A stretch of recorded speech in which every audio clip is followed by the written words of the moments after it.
Matiang'i ni mtu mzuri, Kalonzo ni mtu mzuri.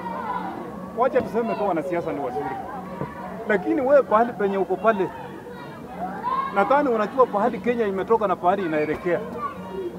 Siko hapa kwa ajili nikuambie pahali tuende, sababu uko na macho na uko na akili inafanya kazi. Wenzetu Kenya inaenda vizuri, tuulizane tu, hatutaki tuongezee mambo mengine. Kenya inaenda vizuri kulingana na kampeni venye watu walikuwa na kampeni wakitembea na mandege wakiongea kabisa, na saa hii iko hivyo. Kwa hivyo tafadhali, uko hapa unateseka, mtu asikuche hapa akutanganye. Tuko tunajaribu kuleta mawazo pamoja. Matiang'i wacha afanye kampeni huko, wacha na Tembe afanye kampeni huko, wacha Kalonzo afanye kampeni huko, wacha Gachagua afanye kampeni huko, Ruto na wafuasi wake wacha wafanye kampeni huko. Lakini saa hii hatuwezema tutasimamisha huyu ama huyu atapita ama yule atapita, hapana. Saa hii unaweza sawa mtoto wewe hukuenda university, lakini mtoto akuja aende university. Kwa hiyo msifikirie Ruto ni mwerevu sana kuliko hao watu wote. Wacha niwaambie ukweli.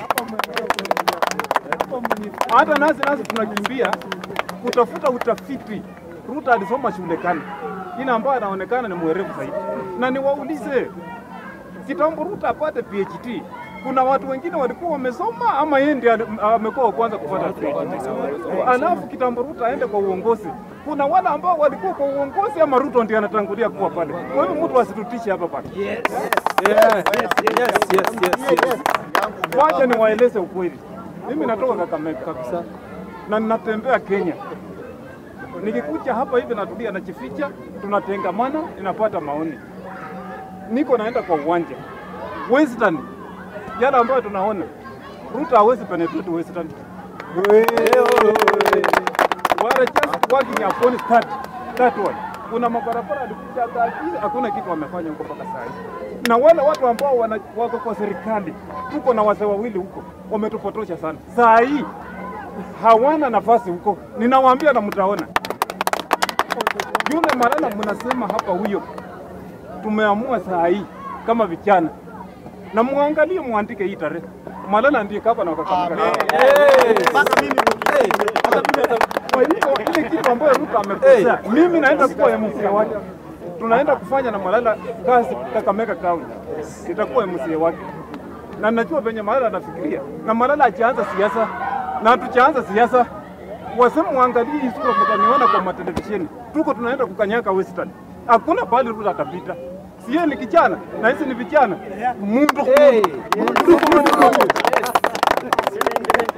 Kwa hivyo ninashukuru sana wapunge. Tunaumia sana. Usipotumia hiyo kura yako vizuri, angalia unafanya saa hii kibarua, lakini pato pesa inapita tu. Chama mmeingia kila pahali. Usipopiga kura vizuri, maisha yetu tutaumia, watoto wataumia na wachukua wataumia. Kwa hivyo ile kitu yenye iko ninawaomba ndugu zangu, mambo ya ukabila tuwache.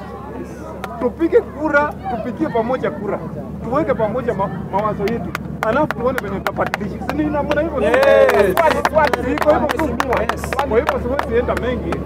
Watu wako na maoni hapa nao pia wanataka kujua. Nitafikia pale, lakini mara hii kama tutakuwa wazima, Mheshimiwa Ruto anaenda nyumbani.